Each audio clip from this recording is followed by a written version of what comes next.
Hey guys, and welcome back for another content of Ragnarok M Classic. And in this video, we are going for a weekly progression update with our Warlock. Today is day 39 of the server and we now have a master skill. Yes, I did try the Warlock's master skill, even though I'm a bit skeptical on how really this skill works. So for the full explanation and showcase of these master skills, stay tuned for my next upload. Now, I did post my concern yesterday regarding the Warlock's master skill and what my plans are as a low spender. Because at this point, we are struggling to gain more zenis. And by investing these Warlock master skills may be a bad decision. I won't talk more about it, so just check on my community post if you want to. Now let's proceed with our gear progression. Anyways, I won't be covering the same things that I've mentioned, so please do check all of them if you haven't. Right now, I'm on the way to star up my weapon, and I just needed to do the Lord of Death instance here in the Chaotic Invasion to loot these shield shards. Good thing it's the first day of the week, so another free entry. And here we got the telepathy amplification card, which I also mentioned in my previous post. This card is really good for ghost type warlocks, and this will enhance your master skills furtherly. That is why last week this card was on snapping in the exchange. How this card works is you only need to cast the White Imprison to the target and you will get the 20% ghost damage buff, which is really high. And I guess that's the only thing that had changed in my gears since last week. Now on my skill allocation, I will show it again.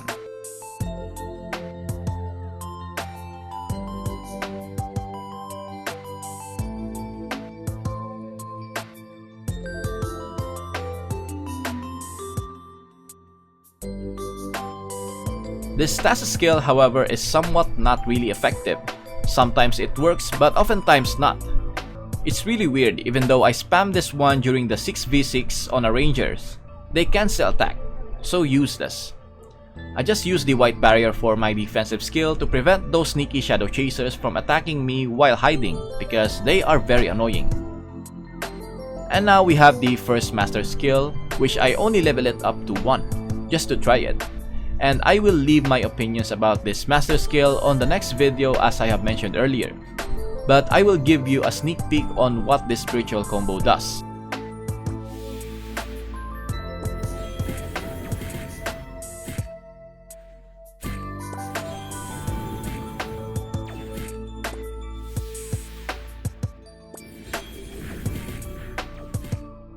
Now that we are slowly progressing our gears, I think it's time to pump up some small stats on our adventure handbook. My magic attack is currently at 312 because I did deposit some more items now. For example, the headgears and the furnitures. And I will also discuss all of them on how to slowly increase your attack stats on my other video to give you some more tips. Now on the Aesir, it's also a slow progression now considering the medals needed for the runes are much more expensive. And now I'm continuing on getting the fire attacks to furtherly increase my fire damage skills.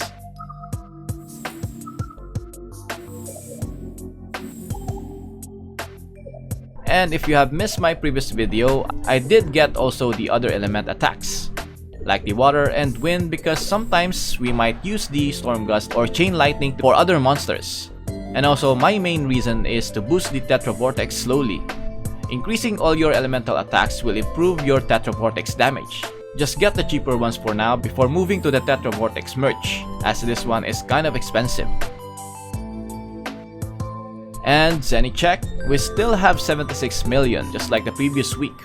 I had this amount of zenis and managed to properly spend it for adventure handbook stats. And now my luck on selling my plus 10 snow crab didn't work this week, so this might be trash if this goes on. And now we have the Spring Support Station event, for which you can gain this donation gift box. This gift box contains 200 contributions, 5 pieces Stone of All Things, and a random chance of gold medal, attack chip, death chip, or element chip for your guild prayer. I highly recommend you to do this and max the submission, because this is only for a limited time with these great rewards. And also here in the Hero Association, for the hero medal, if you gain enough hero medals during your hero quest, make sure to buy the correct headwears. Only buy the facewear, backwear, and tail as they are not slotted. If you buy the headwear like what I did with the Droopy Genos, you may get good stats honestly, but it's kind of disappointing that it is not slotted, and there are really good headwear cards for the endgame. And in my opinion, if you don't know where to spend the remaining hero medals, just buy the headwears for its deposit stats.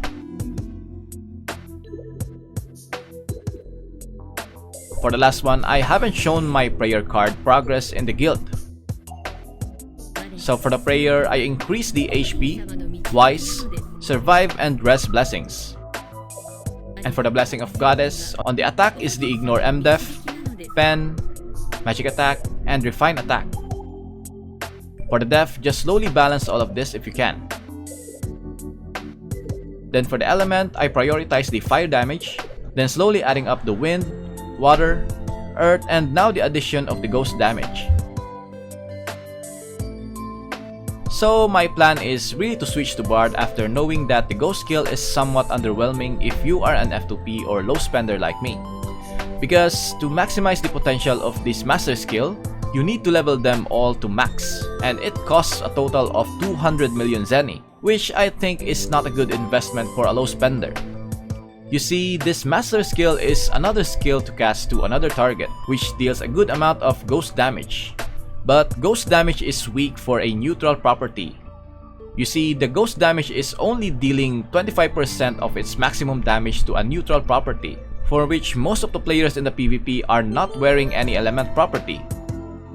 I rarely see someone using fire property to counter my Meteor Storm. Most of them, I always deal the maximum Meteor Storm damage. So this ghost skill might not look good for PvP scenario. If you got one shot from this skill in PvP, don't wonder. That character might be a whale for sure. I really want to try investing in this skill so I can have another option to counter the Land Protector of Sages. But now I am hesitating to do it since I will spend a lot of zenis first just to test it myself. And it's heading to the bad side if I can think of it. For PvP, it's quite good especially if there's a lot of nearby enemies. A good option to have if the target is fire or water property, but still it's mediocre. And that is why I got the second option to switch for another job, which is the Bard. Because Minstrel's master skill is a very good investment even in the long run. They may be weaker at first, but sooner they will rise. And I love the fact that they can be a semi-support that helps your priest do the buffs and resurrect teammates. But the only problem I have now is my handbook investments, along with my prayers. I already invested in magic attribute, and that's what stopped me from switching as of the moment. So we'll see in the future if I can decide. If you find this video helpful, then please leave a like. Also subscribe to support my channel. As always, thank you for watching, stay safe and have an awesome day. Lights out.